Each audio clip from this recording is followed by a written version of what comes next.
이혼한 지 10년 정도 된 싱글 워킹맘입니다. 현재 학원에서 고등학생 대상으로 수학을 가르치며 강사 일을 하고 있고, 이혼한 후에 심적으로 더 안정되고 행복도가 올라가서인지 일이 잘 풀려 현재 연봉 8천만 원 정도까지 오른 상태입니다. 강산도 변할 10년이란 시간 동안 저와 아이 모두 마음이 많이 단단해져 지금은 저와 오붓하게 함께하는 지금이 너무나도 소중하다고 하네요. 아이 5살 때 이혼했는데 지금은 어엿한 중학생이에요. 아이가 아빠에 대한 기억은 거의 없습니다. 그럴 만도 한 게 아이 어릴 때 전 남편이 집에 거의 붙어 있지 않았거든요. 이유는 바람이었습니다. 저는 너무나도 바보같이 아이 낳고 꽤 오랜 시간이 지난 후에 남편의 바람을 알게 되었어요. 출산 과정에서 지혈이 잘 되지 않는 사고가 있었던 터라 회복도 느렸고, 그 부작용으로 몸도 마음도 지쳐 있었지만 남편은 회사 일이 바쁘다는 핑계로 매일같이 야근을 하며 육아를 거의 돕지 않았습니다. 대기업에 다니는 남편이었고 일이 힘들다는 건 알았지만 아이 낳고 나니 무슨 일인지 더 바빠진 남편에게 저도 불만이 쌓여가고 있었죠. 우리 애 태어난 지 곧 있으면 100일인데 여태 아이 분유 한 번 먹여본 적 없고 기저귀 한 번 안 갈아줬다는 게 말이 돼? 조리원에서도 남들 다 남편 와서 마사지 해주고 식판 버려주고 그럴 때 다 나 혼자 했어. 그래도 프로젝트가 바쁘다니까 이해해줬지. 근데 이건 너무하잖아. 어떻게 일주일에 반 이상을 회사에서 자고 나머지 반은 12시에 들어와? 여보, 내가 너무 유능해서 그래. 팀장님이 나 없으면 팀 못 돌아간다고 그렇게 간곡하게 붙잡는 걸 내가 어떻게 뿌리쳐. 내가 잘해야 우리 식구 먹여 살리지. 자기도 일 관둬서 나 혼자 벌어야 하는데 이 정도도 이해 못 해주면 어떡해. 아니, 내가 관두고 싶어서 관둔 것도 아닌데 그렇게 말하면. 아무튼 나도 너무 바빠서 그래. 내가 밖에서 놀다 들어오는 것도 아니잖아. 그러면서 외벌이의 고충을 저에게 떠넘기곤 했습니다. 안 그래도 결혼하면서 전 직장도 관뒀어요. 남편이랑 시댁에서 저 회사 다니지 말라고 압박을 줬거든요. 특히 시어머니가 나는 우리 아들 일하고 집에 들어오자마자 구수한 밤 냄새로 퇴근을 환영받았으면 한다. 밖에서 힘들게 일하고 들어온 남편인데 그 몇 푼 벌자고 너도 나가서 일하고 또 맞벌이라는 이유로 집안일도 나눠서 하고 그러는 건 좀 아니지 않니? 우리 아들이 돈을 못 번다면 상관이 없겠지만 대기업 다니지 않니? 넌 관둬라. 그게 맞다. 라고 하시며 제가 일 관두기 직전까지 학원에까지 전화하시며 저를 달달 볶으셨어요. 그래서 쫓겨나듯이 관뒀던 기억이 나네요. 친정에서는 저를 보호해주지 않았냐고요? 저에게는 슬프게도 친정이 없습니다. 친정아빠는 저 어릴 때 돌아가셨고, 친정엄마는 저 중학생 때쯤 되었을 때 돌연 남자가 생기셨다며 재혼을 하셨어요. 저는 친할머니 댁과 고모 집을 전전하다 독립했고요. 친정엄마는 재혼한 가정에서 아이 둘을 낳으셨고 바쁘신 건지 아님 저를 잊고 싶으셨던 건지 연락을 끊으셨어요. 사실 결혼하기 전에는 그런 엄마를 이해해보려 노력했지만 아이를 낳고 나니 뒤늦게 분노가 생기더라고요. 이렇게 눈에 넣어도 안 아플 아이인데 어떻게 엄마는 나를 버렸을까? 그런 생각도 들고 집에 좀처럼 오지 않은 남편도 저를 힘들게 하니 씩씩했던 저도 금세 우울증에 빠지게 되더라고요. 게다가 애 낳고 살은 왜 그렇게 안 빠지는지 가뜩이나 통통하던 저였는데 어느새 거울조차 보기 싫어지더라고요. 그렇게 집에 잘 들어오지 않는 남편에게 불평은커녕 말 한마디 거는 것도 조심스러워지더군요. 아닌 게 아니라 일이 너무 바쁘다면서 신경이 날카로워져 있는 남편이었고, 집에 오면 지쳐 쓰러져 자기 일수였기 때문에 저도 뭐라 더 바가지 긁기 힘들더라고요. 산후 우울증이었는지 아님 남편의 지속적인 가스라이팅 때문이었는지 정말 저 때문에 남편이 집에 안 들어오는 것 같고 다 제 탓 같다는 기분마저 들기 시작했어요.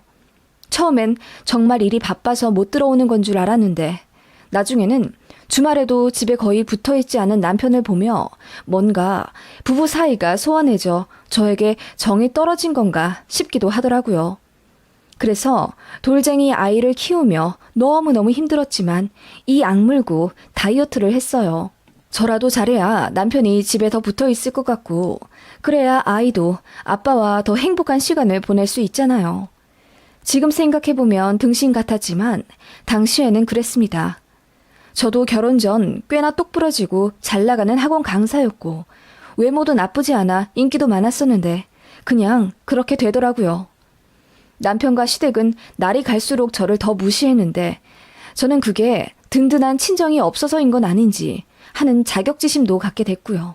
그래도 결혼할 때는 제가 남편보다 모아온 돈이 훨씬 많아서 제가 1억 2천 정도 가져왔고 남편은 모아둔 돈이 거의 없어서 시댁에서 1억 지원해 주신 것과 남편 이름으로 대출받아 신혼집을 샀었거든요. 그런데 시댁에서는 항상 자기네들이 집 해줬다고 하시더라고요. 신혼집을 공동 명의로 했었는데 그것도 국가와 하던데 지금 생각하면 참 어이가 없는 집안이었죠. 시부모님은 사실 일을 거의 안 하신 상태였고 아주버님도 사업하다 말아먹고 일용직이나 근근하던 사람이라 그 집에서 믿을 건 제 전남편인 둘째 아들밖에 없었어요. 그나마 제 전남편이 대기업에 다니니 돈이 좀 되니까 월 100만 원 정도는 시댁에 갖다 바쳐야 했습니다. 그나마도 1년에 한두 번 있는 상여금 받을 땐 500만 원 정도 뜯기다시피 하며 드릴 때도 있었어요. 그때는 그게 왜 당연하다고 생각했었는지 제가 남편을 많이 사랑했었고 또 친정이 없다는 이유로 시댁에서 무시를 좀 받았었는데 그런 것들이 저를 한없이 낮아지게 만들었던 것 같네요. 그러다가 어느 날 청천벽력과도 같은 사건이 터지게 되죠. 아이 어린이집에 보내고 마트에서 장을 보고 있는데 어떤 여자가 저에게 다가오더라고요. 저 혹시 저기 신화아파트 203동 사시는 분 맞죠? 네? 네, 맞는데 무슨 일이시죠? 저도 203동 사는 사람이에요. 저는 그 옆 라인 살고 있어요. 사실 제가 말씀을 드려야 되나 말아야 되나 고민을 많이 했어요. 그런데 이렇게 마주치게 되니 말씀을 안 드릴 수가. 무슨 일로 그러세요? 뭐 혹시 저희 아이 때문에 그러시나요? 아니요, 그게 아니라 제가 사실 몇 달 전부터 남편분을 지하 주차장에서 몇 번 뵀었거든요. 제 남편이요? 네, 예전에 두 분을 뵌 적이 있어요. 제가 사람 얼굴을 워낙 잘 기억하는 편이라 두 분이 부부시라는 것도 잘 알고 있었고요. 그런데 네, 말씀하세요. 너무 놀라지 말고 들어주세요. 아기 엄마도 알아야 할 것 같아서 말씀드리는 거니까요. 그 옆 라인에 살고 있다는 여자분께서 이윽고 입을 여섰고 저는 경악할 수밖에 없었습니다. 제 남편이 바람을 피우고 있다더군요. 제가 3교대 때문에 가끔 자정에 퇴근을 해요. 그런데 한 1, 2년 전부터 그쪽 남편을 그 시간에 자주 봐요. 차에 시동을 켜고 앉아있길래 누가 지하 주차장에서 공회전을 하나 싶어서 처음엔 뭐라고 하려고 했거든요. 그런데 항상 통화를 하고 있더라고요. 그러다가 어느 날엔 어떤 여자가 옆자리에 앉아있더라고요. 여자요? 여자라니. 처음엔 나도 아기 엄마일 거라고 생각했죠. 그런데 자세히 보니 모르는 여자더라고요. 둘이 많이 친해 보였어요. 이런 말 하기 죄송하지만 스킨십도 있었고. 스킨십이요? 제가 입을 다물지 못한 채 어안이 벙벙해 있자 그 여자분은 이럴 줄 알았다면서 사과부터 하시더군요. 그러면서 알 건 알아야 되지 않겠냐며 저에게 자세히 말씀해 주셨어요. 목격한 날짜와 시간을 다 스마트폰에 적어 두셨더라고요. 그리고 둘이 입을 맞추고 서로 껴안고 그러는 거 다 봤다면서 원하면 블랙박스 제공까지 해주겠다고 하시더군요. 혹시 몰라서 증거로 다 저장해 놨었다고. 저 마주치게 되면 꼭 말해줘야지 싶었는데 그 여자분 가족들이 극구 말렸대요. 남의 집 가정사에 끼어들면 골치만 아프다고. 그치만 그 여성분도 아내인 입장이었고 아무것도 모를 제 생각을 하면 잠도 안 올 지경이었다네요. 그러다 저를 딱 마주친 김에 다 말해주는 거라고. 일단 그분의 전화번호를 받아서 집에 왔습니다. 머리가 하얘져서 아무 생각도 안 나더라고요. 가슴은 쿵 내려앉아 팔다리도 축 늘어진 느낌에 제 몸이 제 몸 같지가 않았습니다. 이제 어떻게 해야 하나. 하늘이 무너진 듯한 느낌에 뒤늦게 눈물이 비오듯 쏟아지더라고요. 그렇게 펑펑 울다 보니 어느새 아이 하원시킬 시간이었고 저는 집 정리도 제대로 하지 않은 채 아이를 데려와야 했어요. 그리고 아이 앞이니까 필사적으로 눈물을 참으며 견뎠습니다. 정말 고민 많이 했어요. 이따 밤에 남편이 들어오면 난 뭐라고 말을 해야 할까? 아니, 오늘 들어오기는 할까? 안 들어오면 난 뛰쳐나가 남편을 찾으러 다녀야 하나? 온갖 생각이 꼬리에 꼬리를 물고 저를 괴롭히는 동안 남편은 자정이 넘어 들어오더군요. 아이가 밤에 운다는 이유로 각방을 썼었는데 남편은 저에게 오늘 고생했다며 한번 안아주고는 지 방에 들어가 쿨쿨 자더군요. 왜 그동안 단 한 번도 남편을 의심하지 않았을까 싶은 생각에 저 자신을 때리고 싶더라고요. 그렇게 남편이 곤히 잠들기를 기다려 방에 들어가 남편 스마트폰을 뒤졌습니다. 결혼 초 때까지만 해도 잠금 기능을 안 해놓았던 남편인데 어느새 잠궈 놓았더군요. 남편 손가락을 들어 지문을 이용해 스마트폰을 열었고 곧바로 깜깜한 거실로 몰래 나왔습니다. 그렇게 남편 폰을 동이 틀 때까지 뒤지게 됐어요. 세상에 남편은 여자가 둘이나 있었습니다. 한 명은 저와 결혼하기 전부터 만나왔던 어느 30대 유부녀였고 한 명은 저희 아이가 태어나기 직전, 그러니까 저 만삭쯤부터 만나오던 20대 여자였습니다. 유부녀는 한 달에 한두 번씩 잠자리만 하는 가벼운 상대였지만 꾸준히 연락한 지 몇 년 된 것 같더라고요. 흔히 말해 파트너였습니다. 다른 한 명, 그러니까 그 20대 아가씨는 어디서 만난지는 모르겠는데 연애를 하고 있더군요. 저희 남편이 애가 있는 것도 당연히 알고 있었고 며칠 전 둘이 1박 2일로 강화도에 여행까지 갔다 왔더군요. 그날은 제가 출산 부작용으로 편두통이 심해 그날도 남편에게 진통제 좀 사와달라고 부탁했다가 일이 바빠 야근해야 할 것 같다며 거절당한 날이었습니다. 그날 저는 머리가 빠개지는 고통을 겪으며 힘들어 했었거든요. 그거 알고 나니 피가 거꾸로 솟더군요. 남편과 그 여자와의 대화를 쭉 읽어보니 저는 겉절이보다도 못한 존재로 취급을 하더군요. 와이프가 바가지 긁어서 집에 들어가기 싫다. 와이프는 살이 너무 쪄서 코끼리 같다는 등 저를 무시하며 뒷담화하는 이야기와 저희 친정엄마 이야기를 하며 와이프의 엄마가 재혼을 하셔서 새살림을 차려 나갔다. 와이프는 가족에 대한 그리움 때문에 본인과 쉽게 이혼을 하려 하지 않을 거다. 바람 들켜도 상관없다. 걔는 그렇게 해도 되는 애다. 라는 말까지 하더군요. 그거 보니 닭똥 같은 눈물이 줄줄 흘렀습니다. 자고 있는 남편의 뺨을 내리쳐 깨우고 싶었지만 신락 같은 이성을 붙잡아 간신히 참았습니다. 현실적으로 증거를 더 수집한 뒤 이혼을 해야 하잖아요. 마음 같아서는 그냥 당장이라도 남편을 패버리고 이혼하고 싶었지만 저에게는 너무나도 소중한 아이가 있었습니다. 양육권, 위자료, 양육비 등의 험난한 산을 넘어가려면 냉철하게 판단해야 할 필요가 있었고 저는 있는 힘껏 마음을 다잡은 채 며칠 동안 남편에게 티내지 않았습니다. 그리고 저는 남편이 출근하면 몰래 남편의 짐을 뒤져 증거를 찾아내려고 애썼어요. 그리고 그 여자의 신상까지 파악했습니다. 어느 회사의 무슨 팀 소속인지 전화번호와 그 여자 본가 주소까지 어떻게 하다 보니 알아냈어요. 그리고 남편이 몰래 썼던 카드의 명세서를 바탕으로 그 여자와 자주 가는 곳으로 추정되는 숙박업소까지 알아냈습니다. 남편의 집에 들어와 잠들면 몰래 지하 주차장에 내려가 남편 차에 있는 블랙박스를 뒤졌어요. 둘이 같이 이야기 나누는 음성과 모텔 입구에 차를 세우고 들어가는 장면까지 약 3주간 저장되어 있는 자료들을 몽땅 백업까지 해놨습니다. 그렇게 저 나름대로 만발의 준비를 하고 터뜨리려던 찰나 남편이 먼저 알게 되었어요. 제가 남편 폰을 보다가 모르고 그 여자에게 전화를 걸게 되었고 그 일을 빌미로 제가 남편의 바람을 알고 있다는 사실을 들켜버리게 된 거예요. 저는 사실 남편이 무릎이라도 꿇으며 빌 거라고 생각했습니다. 하지만 제 예상과는 다르게 남편은 저더러 왜 뒷조사를 하고 있었냐면서 길길이 날뛰며 화를 내더라고요.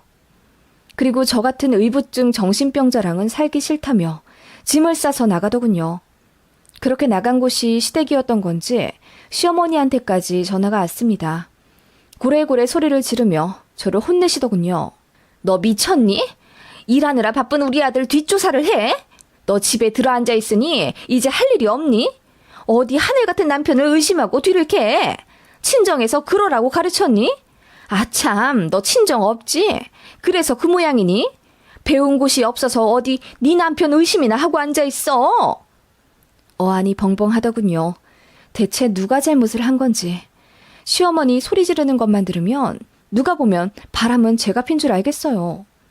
어머님, 어떻게 그렇게 말씀하세요?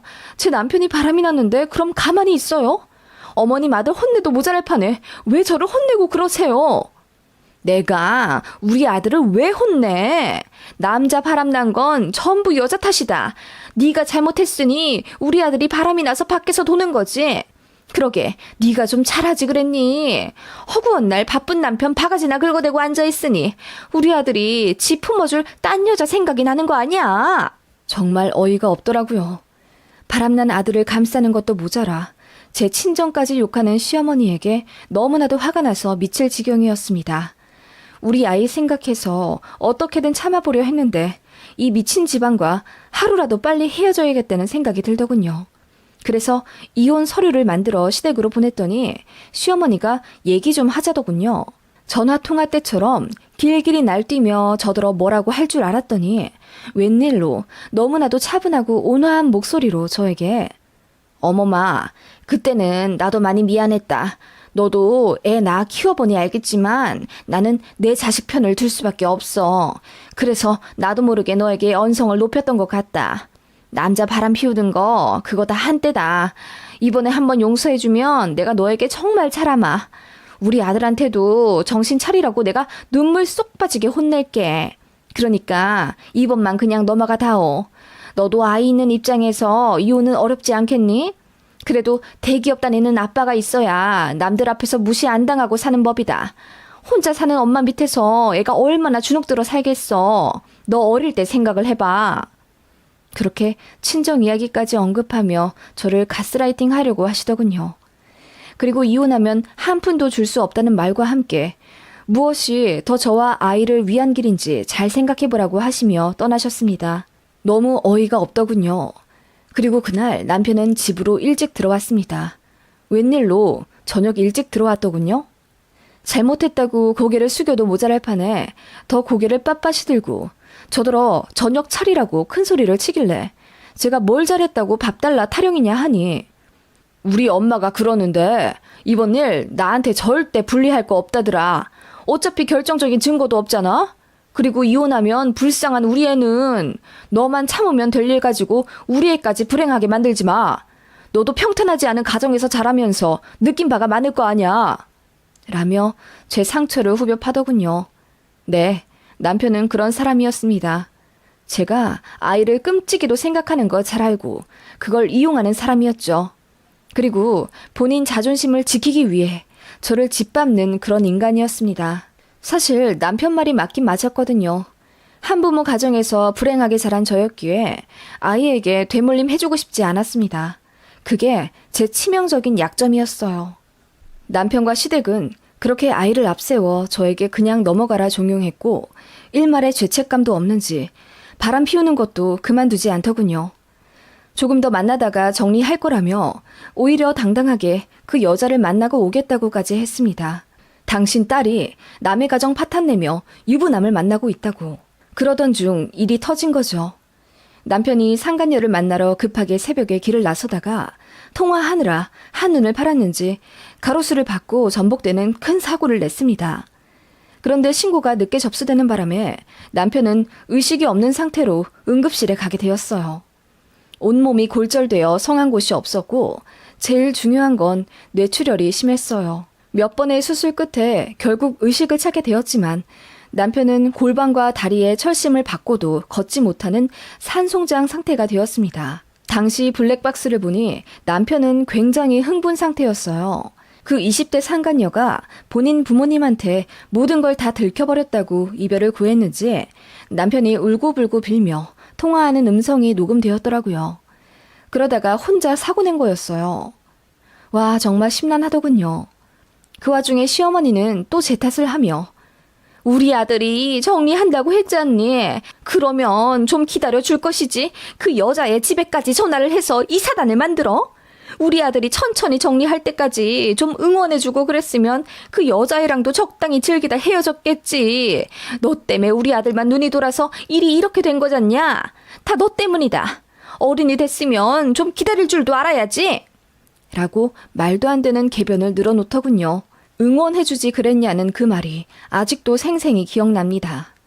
그 소리 듣고 옆에 있던 경찰까지 그만하시라 한 소리 하실 정도였습니다.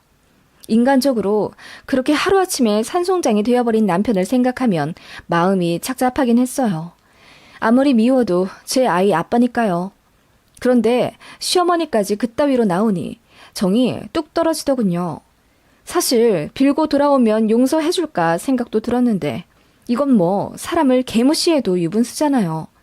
그 후로 병원에 찾아가지도 않았습니다. 보호자에서 제 이름을 빼고 병원에다가 이 사람 일로 저 찾지 말라고 하고 나왔어요. 아이한테는 아빠가 좀 아파서 입원해 있다고만 둘러댔는데 찾진 않더라고요. 원래 아빠랑 정도 없던 아이니까요. 그리고 저는 이혼 준비를 했습니다. 변호사 선임해서 남편이 바람피웠던 증거 자료들과 시어머니의 폭언까지 모두 자료로 제출했어요. 변호사 말로는 남편의 유책이 확실하다고 하더군요. 그래서 없는 돈에 빚까지 내며 이혼 소송을 준비했습니다. 시댁에서 난리가 나더군요. 아프고 불쌍한 남편 버리는 매정한 부인이라면서요. 급기야 시어머니가 개거품을 물며 저에게 찾아와 고래고래 소리 지르며 저더러 인간이냐고 묻더군요. 부인으로서 병간호나 할 것이지 남편이 제일 힘들 때 버리고 저 혼자 잘 살겠다고 도망가는 꼴이 꼭 지 친정엄마 같다고 말 같지도 않은 말을 하더군요. 그 말에 저도 눈이 돌아 내가 제일 힘들 때 당신 아들은 뭐 했는데? 당신 아들한테 여자가 하나도 아니고 둘이나 있던 거 당신도 알고 있었잖아. 사람 하나 농락하는 것도 정도 것이지. 애 낳고 힘들어 죽겠는데 매일같이 집에 안 들어오고 바람 피우면서 남편 역할 안 하는 것도 모자라. 아빠 노릇도 제대로 안 했어. 대기업? 돈? 그래서 내가 득본 거 있어? 시댁에 돈 다 들어가고 나는 명품백은커녕 매일같이 장바구니만 들고 다녔어. 이게 미쳤나? 하늘 같은 남편? 얼어 죽을 소리 하고 있네. 하늘도 노예에서 벌 받은 거예요. 알겠어요? 제가 미친 듯이 소리를 지르자 시어머니는 귀신이라도 본 듯 얼굴이 허해져서 아무 말 못하더군요. 저는 그대로 남편이 누워있는 병상에 찾아가 당신이랑 이혼하겠다고 말했습니다. 눈만 끔뻑끔뻑 뜨며 눈물을 흘리더군요. 뭐라고 얘기는 하려 하는데 사고로 혀까지 잘려 무슨 소리 하는지도 모르겠더라고요. 그 와중에 불쌍하다는 생각이 드는 건 솔직히 어쩔 수 없더군요. 그래도 사랑해서 결혼까지 한 사람인데 끝이 어찌 이러나 싶어 병원 나서는 길에 눈물이 펑펑 쏟아져 내렸습니다. 네, 결과적으로 제가 승소해서 이혼하게 되었고요. 남편의 유책이 인정되었고 위자료와 아이 양육비주로 집 명의를 제가 갖게 되었습니다. 남편은 사고 후유증이 너무 심해 업무 복귀를 못해서 직장도 잃었습니다. 본인이 사표를 냈지만 사실상 잘린 거나 마찬가지였어요. 회사에 소문이 너무 안 좋게 나 있었고 평판을 중요시하는 회사라 좌천이 확실시 되었거든요. 제대로 걷지도 못해서 휠체어를 타는데 손도 마음대로 못 움직여서 전동 휠체어도 혼자 조작을 못하더군요. 당연히 대소변도 혼자 못 가리고요. 병간호는 고스란히 시어머니 몫이 되었고 시어머니는 이혼 소송 내내 저에게 전화를 걸어 한 번만 봐달라고 울고불고 빌다가 어느 날은 고래고래 소리를 지르며 화풀이를 하는 둥 정신이 나가신 듯 했습니다.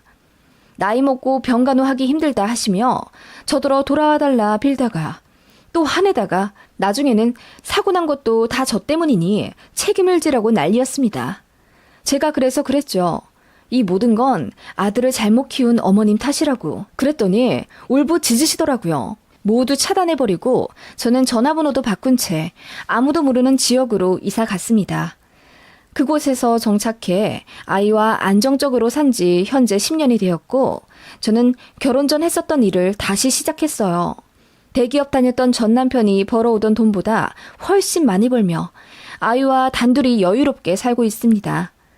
아이에게 아빠로 인한 부재를 느끼지 못하도록 부단히 노력한 덕분인지 아이는 그늘 없이 너무나도 맑고 바르게 잘 자라났습니다. 저에게는 이혼이 터닝 포인트예요. 이혼을 결심하면서 저 자신을 소중히 하는 법을 다시금 배우게 되었습니다. 전 남편은 지금 어떻게 살고 있는지 전혀 모르고 이제 알고 싶지도 않네요. 시모는 그리도 감싸돌던 아들이 도로 돌아왔으니 행복에 겨우시겠죠?